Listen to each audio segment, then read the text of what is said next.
Have you ever watched a billionaire cry? Not because of money, not because of fame, but because of something as small and as powerful as a pair of lips. In a world where beauty is currency, Kylie Jenner, the woman who built an empire on her looks, faced the very thing she once sold: judgment. Cameras once adored her pout. Followers worshipped her aesthetic. And the word Kylie lip kit became synonymous with success. But now, those same lips were at the center of a storm, a backlash that would make the youngest Kardashian Jenner question everything she'd built. It began quietly, whispers on social media, a few side-by-side comparisons, and then the flood. She's fake. She's gone too far. What happened to her face? The comments piled up like bricks, each one heavier than the last. And for Kylie, someone who'd lived her entire life under the harsh glow of cameras, this time it wasn't about glamour. It was about pain. I remember that day vividly. The air inside the studio felt charged, tense. Kylie Jenner sat in front of the mirror, her reflection staring back with a mix of defiance and doubt. The makeup team had cleared the room. Even the ever-present hum of assistants was gone. She looked smaller than she ever had before, not in size, but in spirit. The Kylie Jenner who once owned every room she walked into now sat in silence, her hands trembling slightly as she traced the outline of her lips. "This is what they hate," she whispered, her voice barely audible. The cameras were rolling, capturing every flicker of emotion, every tear that threatened to fall. She wasn't performing anymore. This wasn't the confident mogul seen on magazine covers or the flawless influencer with perfect lighting. This was a young woman, breaking down under the weight of her own image. As a documentary filmmaker, I had followed Kylie for years. I'd seen the empire grow, the launch of Kylie Cosmetics, the endless press tours, the millions of dollars made from her signature look. The Kylie Jenner lips had become a global phenomenon. Girls lined up outside stores, clutching lip kits that sold out in minutes. Influencers recreated her makeup routine. Surgeons reported a spike in lip filler requests overnight. Kylie's lips weren't just hers anymore. They belonged to a generation.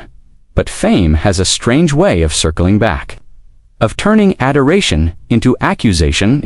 When she admitted in an early interview that she'd gotten lip fillers, it was supposed to be a moment of honesty, a rare glimpse into the truth behind the beauty. Instead, it became ammunition. She's fake. She's setting bad examples. She's lying to young girls. The narrative shifted cruelly and swiftly. The backlash reached its peak after a viral video surfaced. Kylie, barefaced and vulnerable, was spotted leaving a clinic in Los Angeles. The paparazzi shouted questions. Flashes exploded in her face. "Kylie, are you removing your fillers? Is it true you regret it?" She didn't answer, but her silence spoke louder than any words could. That night, she posted an Instagram story, just a single image. No makeup, no filters. Just Kylie, her natural lips visible for the first time in years. The caption read, "I'm just trying to be me again." The internet exploded. Some praised her, others mocked her. The same followers who once begged for her secret now dissected her every pore. The hashtag Kylie without fillers trended for days. And in that chaos, Kylie Jenner broke down. When we interviewed her for this documentary, the tension was palpable. She sat across from me, her voice soft but steady. "You know," she said, "it started so small. I was insecure about my lips. I thought everyone noticed. I thought if I fixed that one thing, I'd finally feel beautiful." She paused, taking a deep breath. But beauty, it doesn't stop asking for more. Once you change one thing, you start seeing everything else you could change. And before you know it, you're not you anymore. You're a project, a brand, a product. Her eyes welled up, but she didn't look away from the camera. This was raw, unfiltered emotion. The same lips that had once symbolized perfection now trembled as she spoke. Outside, the world kept spinning. Social media analysts called it the Kylie effect. Critics debated whether her confession was genuine or a PR move. But inside that quiet interview room, it was clear this was real. The backlash had pierced through the glitter, through the fame, right into the heart of a young woman who had been famous since she was 10 years old. We spoke with people close to her, her makeup artist, her childhood friend, even one of her former PR advisors. Each had their version of events. "She didn't expect it to blow up like this," one said. She thought people would understand. Instead, they turned on her. Another remembered a chilling moment. She was crying in her dressing room before a photo shoot. She said, "They hate me for the same thing they made me famous for."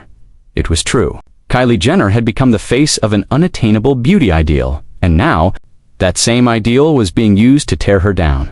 The documentary follows her through the aftermath, the quiet moments, the tearful ones, and the rare glimpses of laughter. There's a scene where she walks through her old childhood home in Calabasas, pointing out pictures from before the fame. She lingers on one in particular, a photo of her at 15, smiling, braces visible, lips thin but natural. "That girl," she says softly. She had no idea what was coming. And then she looks directly into the camera. "If I could talk to her, I'd tell her, you're enough. You don't need to change anything. Not for them. Not for anyone." The story of Kylie Jenner's lip filler backlash is more than just celebrity drama.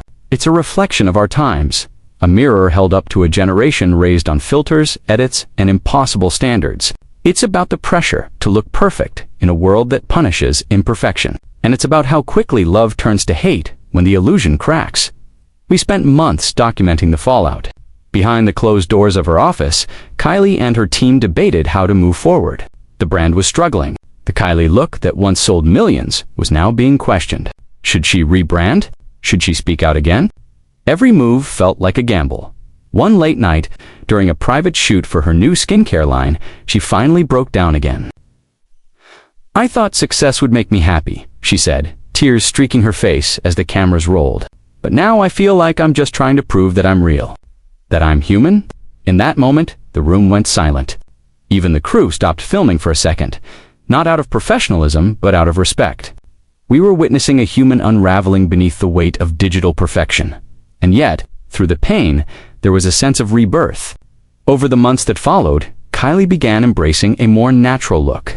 She spoke openly about self-image, insecurity, and the impact of social media.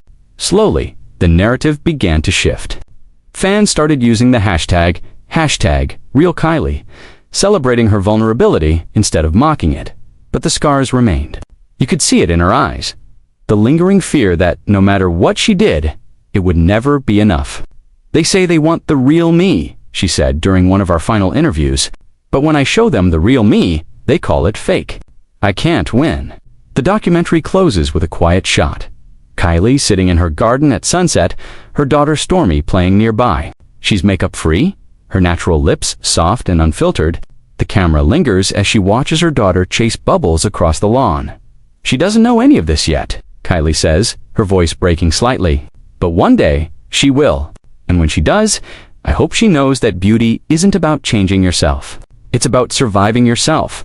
As the screen fades to black, her words echo like a confession and a warning, a message not just from Kylie Jenner, but from a woman who learned too late. That fame doesn't shield you from the pain of being human, because at the end of the day, beneath the gloss, the filters, and the filler, Kylie Jenner is just another person, learning to love herself one backlash at a time.